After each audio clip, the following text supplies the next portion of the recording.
Hello everyone.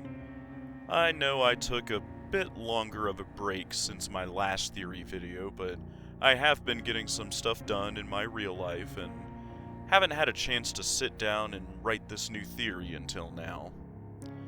And there have been some big updates to come back to, namely the behavior Pax East panel where Springtrap, or the animatronic as he'll be known in-game, was announced with not much surprise, but an abundance of fanfare. Before I continue, I should say that I'm in a fairly unique position to talk about both universes now, as I bought Dead by Daylight right after the collab was announced back in August of last year. I knew that if FNAF was being added to the game, and it would be the first major collab between Scott and an outside developer, not only would it be an interesting expression of new ideas about FNAF from a fresh set of eyes, there is a very strong chance, given some of the devs' recent comments, that there will be lore in this collab that is canon to the FNAF universe. So, I have been playing the game since the announcement, and while I am absolutely no expert in Dead by Daylight, I have learned a lot about how the game is played, the general framework of the trials, and even a bit of its lore, which is starting to interest me greatly on its own after this collab has now drawn me to it. So before I talk about the FNAF chapter specifically, I assume many of you have never played or even heard of Dead by Daylight until recently, and have no idea what this world is, so that seems like the best place to start. A very brief rundown is that in the shadows between the borders of the different universes that make up all of reality, there is a creature known only as the Entity. Very little is known about the Entity. The Entity is seemingly very, very, very ancient, and clearly is one of the most powerful beings in the multiverse. This is shown by a character called the Observer, who had his entire homeworld corrupted and consumed by the Entity. Now, there is a lot more you can delve into with both the Entity and the Observer, but I am trying to give a brief-ish overview, and because of that, I'll stick with the necessary information. The Entity seems to survive off of the intense emotions of both the survivors and killers. Survivors are people who, possibly because the Entity enjoys their emotions in particular, caught the attention of the Entity as it watches the many universes from between the cracks of reality. Whereas killers have also caught the attention of the Entity, but they are chosen for their bloodlust, and more importantly, emotions too, as they pursue the survivors. To give form to the chase and evasion, the Entity crafts what are known as the Trials, reflections of various universes set up as arenas for the survivors and killers to engage in. During a trial, the goal of the 4 survivors is to repair and turn on 5 generators to power the 2 exit gates that will appear somewhere along the borders of the trial. Once the gates are powered, they have to activate the switch by the gates, and once the gates are open, they are free to escape the trial. There is one other way out of a trial the Entity will give to a lone survivor in a hopeless situation. When only one survivor is still alive, regardless if 5 generators have been completed or not, an open hatch will appear somewhere in the trial. If the survivor jumps through the hatch, they escape the trial. But if the killer finds the hatch first and closes it, the only way for the survivor to escape is to open one of the 2 gates by themselves, which will then be powered after the hatch is closed, regardless of how many generators were completed. As implied before, the objective of the killer is to, well, kill the survivors. More specifically, though, to patrol the generators, to search the trial, and put the survivors on hooks scattered throughout the trial. Survivors operate on a 3-strike rule with hooks, where at their 3rd time of being hooked, they are instantly killed and consumed by the entity, only to be reformed with their memories wiped at the campfire, a sort of peaceful waiting area, if you will, in the fog for survivors. Survivors, with a bit of luck, can pull themselves off hooks by themselves, but most of the time, another survivor has to come and pull them off.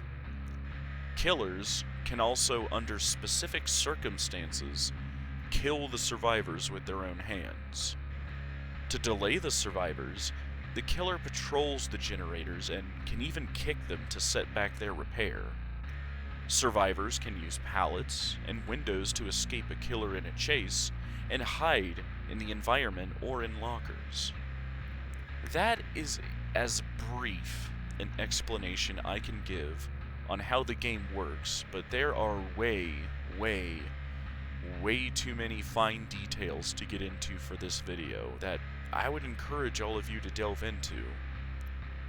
But with that said, this is the world William will be entering. This also seems like a good place to mention what I have seen as criticism for FNAF entering Dead by Daylight, in that FNAF has always been popular with a younger audience, and apparently, ergo, must be a quote-unquote kids game. I also don't have the time to really go into that subject to the depth it deserves, but I have also heard it in the FNAF community itself on and off for a while now, and I would suggest to look closer at the killers in the entity's realm already.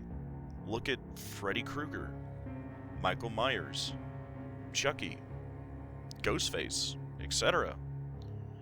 Consider their lore and backstories and what made them villains, and then consider William Afton, a man who, one way or another, did end up becoming a child serial killer to harvest the souls of children to save his own family and eventually himself from death. I don't think I'm going out on a limb to say that William has more than earned a spot in the entity's realm alongside other classic horror villains. Which, speaking of, that brings us nicely to the point of the video after all that setup. At what point in the FNAF timeline did William get pulled into the entity's realm? To help speculate on that, let's go over a couple examples of how other killers entered the fog before. Take Michael Myers, for example. As the entity was attempting to take Laurie Strode as a survivor, Michael just followed her into the fog, and the entity ultimately decided to accept Michael as a killer, even though he was not a part of the entity's original plans. While it is theorized that this occurred near the end of the very first movie, Halloween, we don't know for sure when this takes place. It has also been speculated that after Loomis shoots Michael near the end of the movie and his body disappears, that was when the entity took Michael, although there is less direct evidence for this theory. For another example, let's look at Chucky. From his bio, it seems he entered the entity's realm at the end of Child's Play 2, his second movie. In the lore of Dead by Daylight, as Chucky was performing the ritual on Andy at the Good Guy doll factory, his adopted sister Kyle pushed a stack of Good Guy dolls on top of him to stop the ritual. As Chucky emerged screaming in frustration, he saw Andy running into a fog. Quote from his bio. Chucky screamed his frustration as he pushed through the pile of boxes. Gathering his wits, he looked down the brightly lit aisle and saw Andy running into a thick, swirling mass of fog. He thought he was seeing things at first, but then he realized the fog was real and there to help him. His words hadn't worked as intended, but he had somehow conjured something else, something unexpected, something he didn't quite understand. And, not wanting to lose his only chance for a real body, he charged through the fog, screaming after Andy.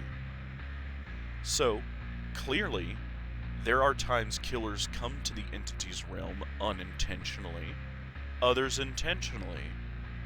There is also the lone example I am aware of a killer forcing their way into the entity's realm, with Pinhead from Hellraiser, when Dwight, a survivor, opened the Lament configuration and summoned Pinhead to the entity's realm. Quote from his bio: "When the puzzle box known as the Lament configuration, a key to another dimension, was found in the entity's realm, it was only a matter of time before it fell into curious hands. Once opened, he arrived. What came next was sweet suffering that spilled over the realm." So we have examples of killers coming to the entity's realm unintentionally, intentionally, and, at least with Pinhead, forcing their way in. Especially because it's implied Pinhead snuck the Lament configuration into the entity's realm in the first place. I will say though, I personally highly doubt William would have the knowledge or ability to not only forcefully free himself from the vengeful spirit, but also force himself into the entity's realm that he had no knowledge of before, and which only one very, very powerful killer with reality-bending power had been able to do before him. So, with that out of the way, William had to either stumble into or be invited into the entity's realm. But between these two, I believe William had to be directly invited into the entity's realm because of his situation the last time we, definitively, saw him in Ultimate Custom Night. The last time we saw William, he was enduring endless torment at the hands of the vengeful spirit, forced to suffer at the hands of copies of all those animatronics and nightmares from the past. In the vengeful spirit's own words, through Orville Elephant, "I will hold you here. I will keep you here, no matter how many times they burn us." The vengeful spirit isn't going to just hand William over to the entity willingly. I see two possible scenarios how the entity could get William, though. One is, due to its immense power, the entity just simply takes William from the vengeful spirit after offering him a way out, which I would have little doubt that if, after who knows how long of the vengeful spirit's torture, William was offered a way out, he would take it in an instant. In fact, I would go so far as to say William will probably be one of the entity's more loyal killers. Not so much out of love for the entity like the Plague has, but out of gratitude of being freed from the vengeful spirit's grasp in Ultimate Custom Night, and, importantly, not wanting to risk being sent back by the entity. Now, what this would mean for FNAF's lore if the entity basically just stole William from the vengeful spirit would be interesting, that's for sure. Because after that point, what would the vengeful spirit do? But while that would be interesting to explore, given the vengeful spirit's behavior, I think it is equally, if not more likely, that in a sort of twisted parallel to Michael Myers and Laurie Strode, the vengeful spirit would follow William into the entity's realm. That, as well, would have very interesting implications for what William's situation in the trials would look like. Perhaps the vengeful spirit impacts his power in a certain way, or maybe even helps the survivors facing him. I see either option as possible, and it would really depend on if the entity would also tolerate the presence of the vengeful spirit or not, and in a meta sense on how behavior and ultimately Scott would want that situation to go. Because either way, for William to come to the entity's realm, he has to escape Ultimate Custom Night one way or another, which I think answers the original question nicely as well, by the way, that I believe William was taken from Ultimate Custom Night. His appearance as the Springtrap suit from FNAF 3 can be easily explained away as the entity having him appear in a form more appropriate and pleasing to the entity, as the entity has done for both survivors and killers before. But what do you guys think? Am I onto something, or am I dead wrong? Let me know in the comments below. I want to also take a brief moment at the end of the video here to remind my regular viewers that I have started regularly streaming Dead by Daylight gameplay in anticipation for the FNAF chapter, and I plan on not only playing Springtrap in the PTB, but maining him regularly, especially if I like his power. I'd appreciate it if you guys checked out my streams and dropped in for a chat, as I also do answer questions about FNAF or DBD live. But with that said, I hope you enjoyed the video, and thank you for watching.